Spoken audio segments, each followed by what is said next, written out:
evening, Seoul. My name is Camille Lujan. And I'm Elena Refugio. And this is Finding Features Network. Today on our broadcast, we have a multitude of stories to report on, starting with a feature story that happened right here in Itaewon. This week marks the one-year anniversary of the Halloween tragedy in Seoul's Itaewon neighborhood that claimed 159 lives in a crowd crush. Throughout the week, crowds of people have been visiting the site to honor memories of those killed in the tragedy. Earlier today, I spoke with a few locals on the scene who shared their experiences and thoughts with us.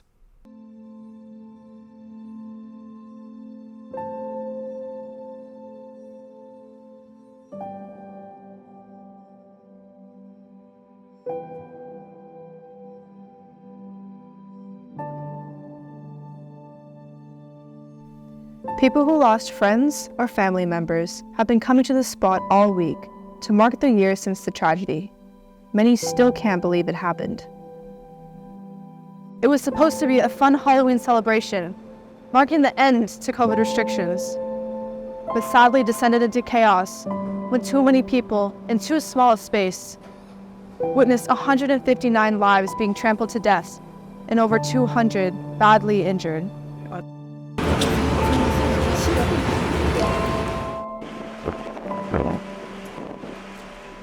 More than 100 people crowded into the small alleyways of about 4 meters or 13 feet wide in Itaewon. Reports show that the alley was so densely packed that people were unable to move and were struggling to breathe. They were trapped and simply couldn't escape the huge crush of people. 안전이 필요한 겁니다. 대체 국가는 안전을 위생된 수준에 두고 자기만의 이익을 챙기는지 저는 이해가 안 갑니다. 예전부터 겪어왔던 천하라든지 영통도라든지 안보와 안전을 무조건 잡아야죠. 다 없으면은 대한민국은 아무런 터널 속에서 계속 갇힐 수밖에 없어요.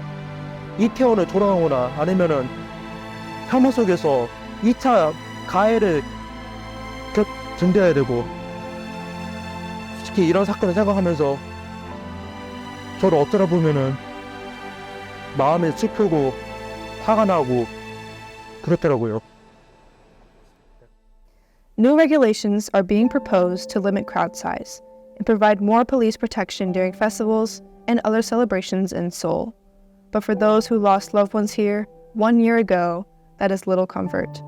They are left with sad memories of a Halloween nightmare that could have been prevented and a loved one they will never see again. Camille Lujan, Finding Features Network.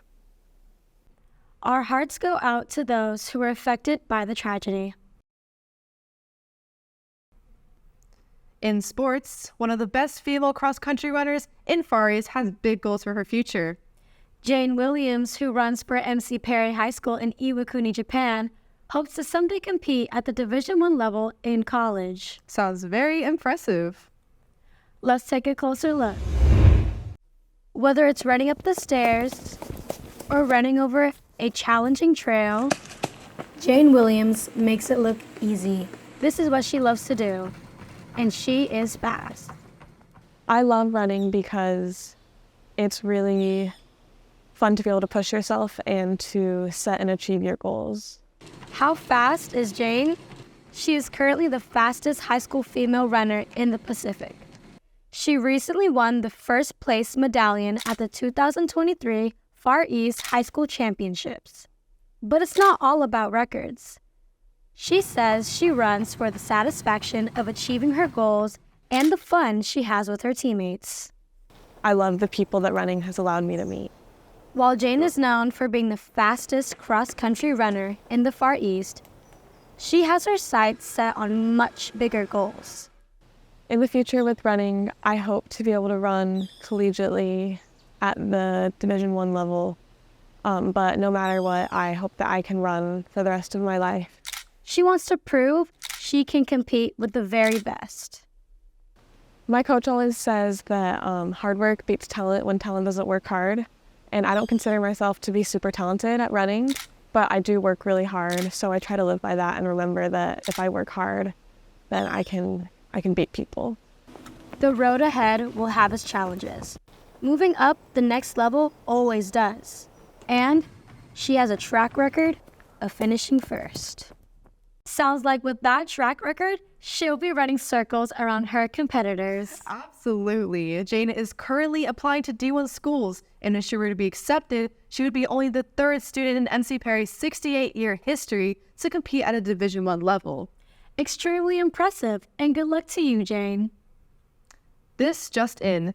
Updated information following the one-year anniversary of the 2022 Itaewon tragedy. This is Camille Lujan with Finding Features Network, here to report in Itaewon, Seoul, the day after Halloween. Fortunately, there is no tragic news to report. Halloween 2023 was much calmer and quieter than the previous years due to the crowd surge that occurred last year. To prevent accidents due to population density, the government and local authorities made extra preparations to ensure safety. Halloween is over, but the government is continuing to brace for any and all upcoming festivities in the future. Camille Lujan, Finding Features Network. It's great that there are more precautions this year. Yes, definitely. Hoping that this safety continues in future years for everyone in Korea. Speaking of being in Korea, students have had the amazing opportunity to attend the Do-Dae Far East Journalism event right here in Seoul. Far East Journalism is a competitive event that can trace its beginnings back to 1992. Students interested in the area's news broadcast, yearbook, and newspaper are selected to attend this event every year. Let's take a look at the opportunities students are experiencing at this year's event. Far East Journalism is a competitive event that can trace its beginnings back to 1992. Students interested in the areas of news broadcast, yearbook, and newspaper are selected to attend this event every year. Let's take a look at the opportunities students are experiencing at this year's event. These students are shuffled into teams with peers from different schools. The teams then collaborate to create newspapers, news broadcasts, or yearbook spreads depending on the profession. All students have the opportunity for Find a Story Time, or Fast Trips, where teams travel throughout the city in search of the best stories. Students explore and create professional projects, which are advised, then judged by professional journalists from around the world.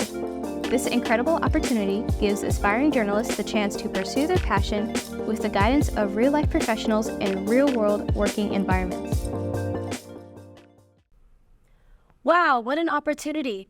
Traveling around the city must be exciting and confusing for them due to transportation. Yes, the most confusing thing about being a tourist anywhere you go is getting to where you want to be.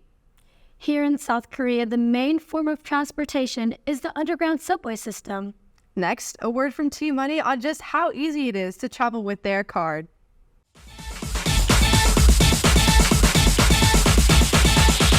The first step is to buy your very own T-Money card, which you can find at the counter at these following locations. Since your newly bought card comes empty, you'll need to go charge it with money at any station near you. Once at the machine, select your preferred language.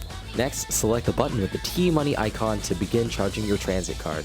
Place your transit card in the card reload slot. Then, select the amount of money you would like to put in your card. Insert your bills or coins you'd like to load, and take your change if there is any from the bottom slot. And there you have it. Now you're free to travel around Korea with ease with just the touch of a card. Remember this information when you're next here in Korea. That's all we have for you this evening. I'm Elena Rafugia. And I'm Camille Lujan. Thank you for watching, Seoul. See you tomorrow night.